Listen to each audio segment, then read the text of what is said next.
সাগর কি শেখায়? বিনয়ী হতে শেখায়। কারণ সে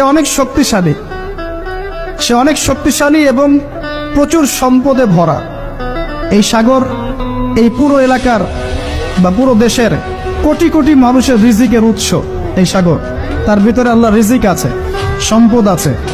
অনেক সম্পদে পরিপূর্ণ থাকার পরেও সাগর খুব শান্ত, তার মধ্যে খুব উদ্ধত অহংকারী আচরণ দেখা যায়।